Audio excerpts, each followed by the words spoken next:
नमस्कार, कैसे हैं आप लोग। आई होप कि काफ़ी अच्छे होंगे। चलिए, आज का टॉपिक है हड़प्पा सभ्यता में कृषि व्यवस्था। देखिए, काफ़ी इम्पोर्टेंट टॉपिक है। इतना समझ लीजिए कि आप अगर कभी भी हिस्ट्री पेपर को उल्टा के देखते हैं तो उसमें आपको सबसे पहले यह हड़प्पा सभ्यता याद आने वाला एक मुख्य तथ्य है। और इस तथ्य से आपको काफ़ी इम्पोर्टेंट क्वेश्चन देखने को मिलेगा, करने को मिलेगा, चाहे आप किसी भी तरह का एग्ज़ाम काहे नहीं दे रहे हैं। आप जिस भी एग्ज़ाम में बैठे, आपके लिए हिस्ट्री काफ़ी इम्पोर्टेंट पड़ जाता है। तो चलिए, मैं आपको हिस्ट्री में जीरो से लेकर के हीरो तक का सफ़र कराऊंगा। तो इसके लिए आप सबसे पहले वीडियो को पूरा देखें, अच्छा लगेगा, इसकी मैं गारंटी देता हूँ। नॉलेजेबल वीडियो है, ये आपके लिए उपयोगी होगा। और चैनल को सब्सक्राइब भी कर ले और वीडियो को लाइक भी ज़रूर करें। तो चलिए, बिना टाइम बर्बाद किए, फालतू बात किए बगैर सीधे मैं टॉपिक पे चलता हूँ। आखिर इसमें जो हड़प्पा सभ्यता में लोग कृषि कार्य करते थे वो किस तरह से विशेष है, उपयोगी है आप सबों के लिए, ज़रा एक नज़र हम उन पर देखते हैं। अगर आप ट्वेल्थ एग्ज़ाम की तैयारी कर रहे हैं और आप ट्वेल्थ में पढ़ रहे हैं और हिस्ट्री पेपर रखे हैं तो सबसे पहले आप चैनल को सब्सक्राइब कर लीजिए।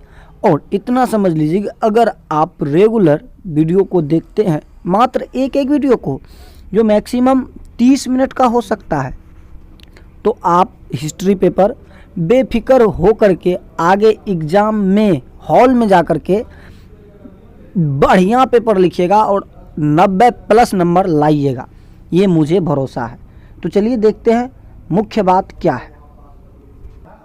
तो देखिए, सबसे पहले क्या कहता है उसे देखते हैं। आपके लिए मैं एक PDF तैयार किया हूँ जो आपके लिए काफ़ी उपयोगी होगा। आप इसका स्क्रीनशॉट भी रख सकते हैं और इसे पढ़ के समझ भी सकते हैं।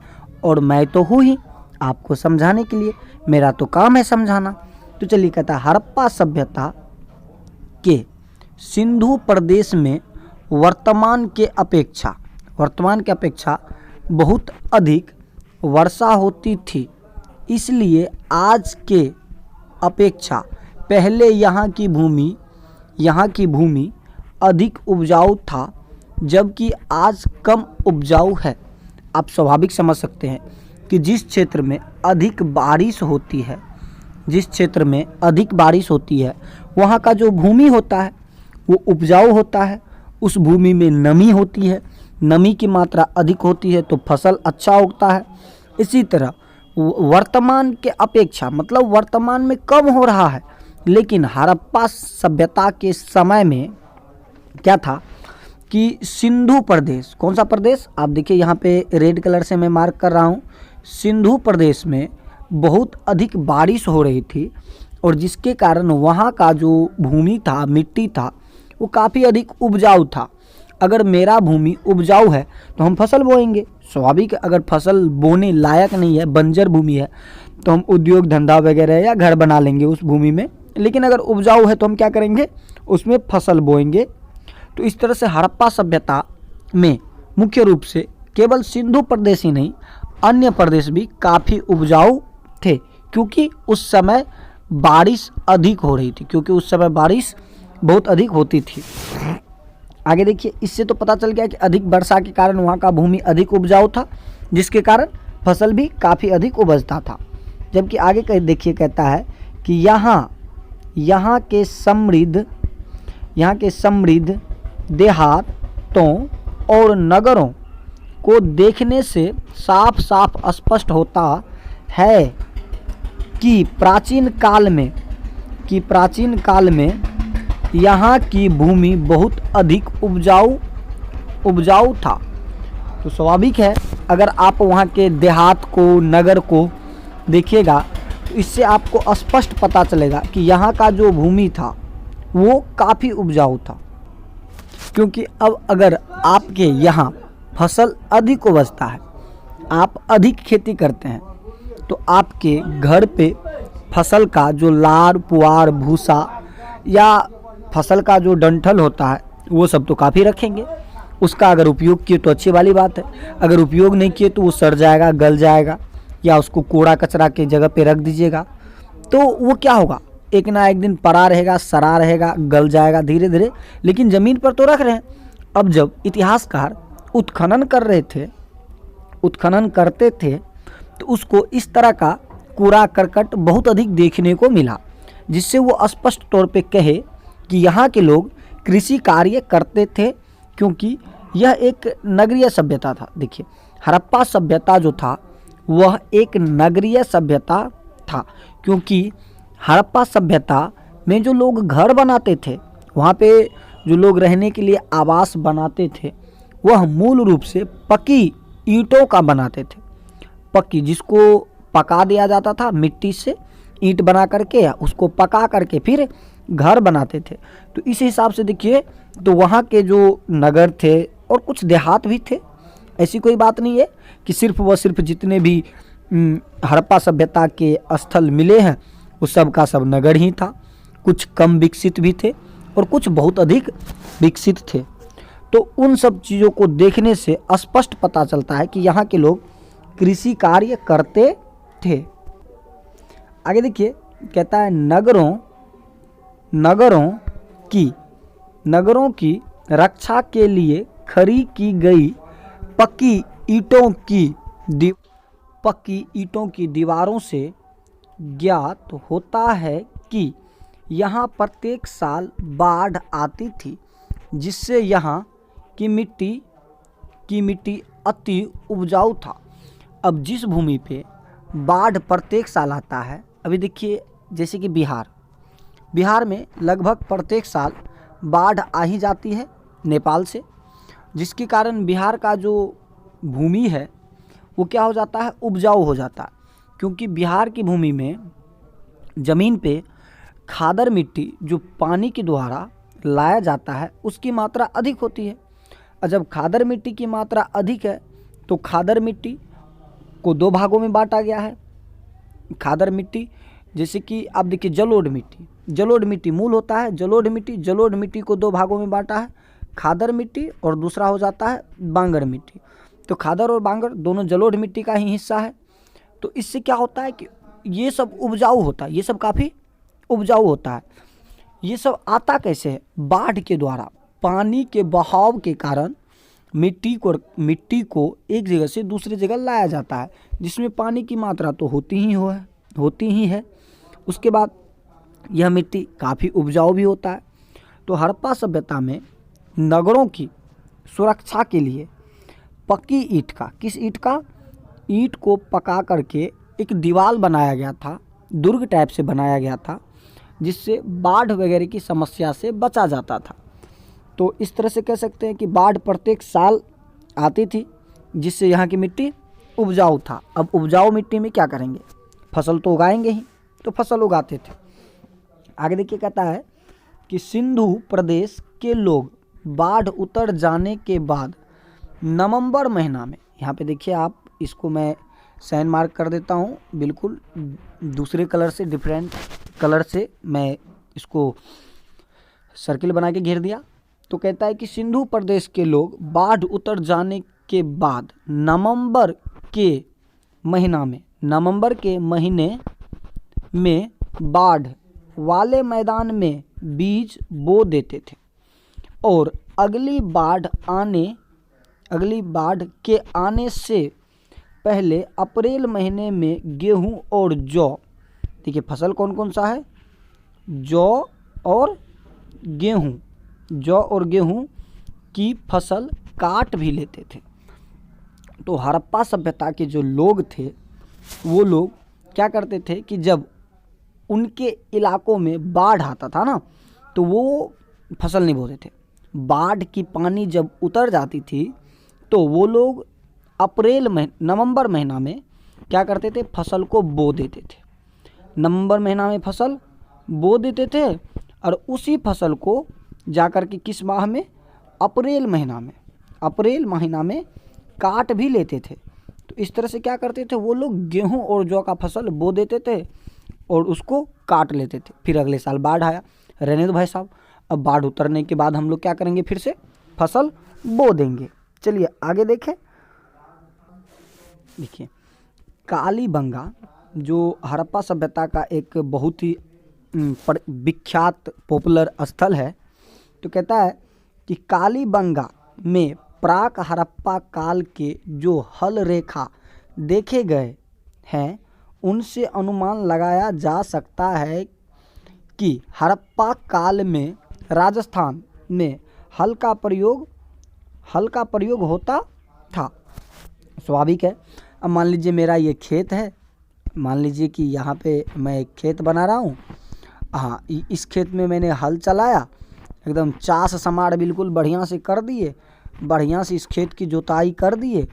अब जब खेत की जुताई मैं कर चुका हूँ तो कुछ दिन के बाद मान लीजिए कि ये जोता हुआ खेत रह गया और सभ्यता ख़त्म हो गया। तो जब इतिहासकार सब खोजे, बारीकी से देखे, तो उन्होंने पाया कि हड़प्पा काल में लोग क्या कर रहे थे, फसल उगा रहे थे और वो लोग खेतों की जुताई करने के लिए हल का प्रयोग करते थे। इस बात का प्रमाण कहाँ से मिला है? कालीबंगा जो राजस्थान में पड़ता है, जो कहाँ पड़ता है, राजस्थान में पड़ता है। अब कालीबंगा के जो काफ़ी प्राचीन इलाका थे, वहाँ पे हल का साक्ष्य मिला है और इससे अनुमान लगाता है कि हड़प्पा काल के लोग हल से क्या थे, परिचित थे और हल का प्रयोग भी करते थे कृषि कार्य करने के लिए। यहाँ के लोग और क्या क्या करते थे, देखिए यहाँ के लोग गेहूँ, इसको गौर से देखिएगा, गेहूँ, जौ, राई, मटर आदि फसल उगाते थे। तो हड़प्पा सभ्यता के जो लोग थे गेहूँ उगाते थे, जौ उगाते थे, राई हो गया, मटर हो गया। राई मीन्स आप तिल समझे, राई मीन्स तिल, चिकना होता है, चिकना जो आप लोग भी गांव में उगाते होंगे, चिकना होता है। तो राई आदि अनाज उपजाते थे। अब देखिए इन्हें मतलब हड़प्पा सभ्यता के लोगों को 9 प्रकार की फसलों का ज्ञान था। ये लोग 9 प्रकार के फसल के बारे में जानते थे और हड़प्पा काल के जो लोग थे वो 2 किस्म का गेहूं और जौ उगाते थे। इसके अतिरिक्त वे तिल और सरसों भी उगाते थे। मतलब हड़प्पा सभ्यता के जो लोग थे वो लोग क्या करते थे, जौ, राई, मटर, उसके बाद देखिए तो तिल, सरसों, इन सब फसलों का क्या करते थे, उपज करते थे। ये सब फसल वो लोग उपजाते थे और फसल उपजा के क्या करता है, खाते हैं, व्यापार करते भी थे। तो ऐसी कोई बात नहीं कि वो लोग सिर्फ खा ही जाते थे, व्यापार भी करते थे, लेन देन भी करते थे, क्योंकि भूमि अधिक उपजाऊ था, फसल भी काफ़ी अच्छा उपजता होगा, काफ़ी अच्छा फसल उपजता भी था और वो लोग मुख्य रूप से कई फसलों का उपजाऊ करते थे। चलिए आगे देखें, आगे क्या कहता है। देखिए अगर आप अभी तक चैनल को सब्सक्राइब नहीं किए तो मैं आपसे गुजारिश करूंगा मेरे दोस्तों, चैनल को सब्सक्राइब कर ले। उसमें आपका पैसा तो नहीं लग रहा है, हाँ, लेकिन हमें सपोर्ट ज़रूर मिल जाता है और हमें खुशी होगी कि मैं जो इतना मेहनत करता हूँ आपके लिए, तो उसका फल हमें आपके सब्सक्राइब करने के रूप में, मेरे सब्सक्राइबर के रूप में मिल जाता है। और लाइक भी करें, और ये आपके लिए बहुत ही ज़्यादा उपयोगी है, बहुत ज़्यादा उपयोगी है। और अपने दोस्तों को भी इस वीडियो को सेंड करें ताकि वो भी समझे कि नहीं भाई साहब ये भी ना पढ़ने वाला बच्चा है, कम से कम वो लुंगी डांस वाला वीडियो सेंड नहीं करता, पढ़ने लिखने वाला वीडियो सेंड करता है, आपका रेपुटेशन भी अच्छा बनेगा। तो चलिए देखिए, कहता है कि सबसे पहले कपास उगाने का श्रेय सिंधु सभ्यता के लोगों को जाता है। अब कपास कौन उगाते थे सबसे पहले, तो कपास उगाने का श्रेय सबसे पहले सिंधु सभ्यता, अब बोलिए हड़प्पा सभ्यता, सिंधव सभ्यता के लोगों को जाता है। चूँकि कपास का उत्पादन सबसे पहले कहाँ हुआ था, सिंधु क्षेत्र में हुआ था, इसीलिए यूनान के लोग जो थे इन लोगों को, मतलब हड़प्पाई लोगों को, हड़प्पा वासियों को सिंडोन, स्पेलिंग भी देखिए आपका, सिंडोन कहते कहने लगे थे, कहते थे, क्या कहते थे? सिंडोन। ऑब्जेक्टिव बनेगा कि यूनान के लोग हड़प्पावासी को क्या कहते थे, किसका संज्ञा दिए थे, किस नाम से बुलाते थे? तो सिंडोन नाम से बुलाते थे। आगे देखिए, चावल, चावल जो धान कहिए, चावल के उत्पादन के साक्ष्य लोथल। अब देखिए, ये एक नगर है जो पत्तन नगर है और ये कहाँ पड़ता है? गुजरात में पड़ता है। तो लोथल रंगपुर से मिले हैं। तो चावल का साक्ष्य देखिए लोथल से मिला है, लोथल से मिला है और कहाँ से मिला है? रंगपुर से मिला है। ऑब्जेक्टिव टाइप के लिए काफ़ी इंपॉर्टेंट है, लोथल से मिला है। हाँ, लेकिन गन्ना जो केताड़ी कहते हैं जिसको देहाती में, गन्ना का कोई साक्ष्य नहीं मिला है, गन्ना का कोई साक्ष्य नहीं मिला है। जबकि देखिए लोथल एवं सौराष्ट्र से बाजरे की खेती एवं रोजदी, रोजदी जो गुजरात में पड़ता है, जो हड़प्पाकालीन एक नगर है, से रागी के विषय में साक्ष्य मिले हैं, रागी के विषय में भी साक्ष्य मिले हैं।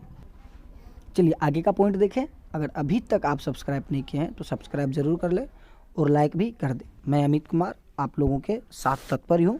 देखिए, कहता है सिंधुवासी हल के प्रयोग से परिचित थे। ये बात मैं इससे पहले भी जिक्र कर चुका हूँ। थे कालीबंगा के प्राक सिंधु काल के हल से जुते हुए खेत तथा उनमें सरसों की खेती के साक्ष्य मिले हैं। मतलब कालीबंगा में जो हल रेखा वाला खेत मिला, हल रेखा वाला खेत मिला, उसमें किस चीज़ का फसल उगाया जा रहा था? कौन सा फसल उगाया जा रहा था? तो उसमें सरसों उगाने का साक्ष्य मिला है। कौन सी उगाने का? सरसों उगाने का साक्ष्य मिला है। अब देखिए, पाकिस्तान के पंजाब प्रांत के बहावलपुर, अब बहावलपुर जो एक स्थल है, जो हड़प्पाकालीन स्थल है, बहावलपुर ज़िले में स्थित चोलिस्तान। ये देखिए, बहावलपुर ज़िले में चोलिस्तान नामक स्थल है जो प्राचीन स्थल है, और वहाँ पे एक स्थल है चोलिस्तान, और वह भारत के हरियाणा राज्य में स्थित बनावली से मिट्टी का बना हुआ हल खिलौना मिला है। तो हल मतलब मिट्टी का खिलौना था और वो किस आकार का था? हल के जैसा था। जो खेत जुताई करते हैं हल से, तो इस तरह का खिलौना मिलना इस बात का प्रमाण देता है कि हड़प्पा काल में लोग क्या करते थे? हल के उपयोग से परिचित थे। तो चलिए मिलते हैं इसी तरह अगले वीडियो में हड़प्पा कालीन व्यापार वाणिज्य के साथ। तो तब तक के लिए जय हिंद, खुश रहिए।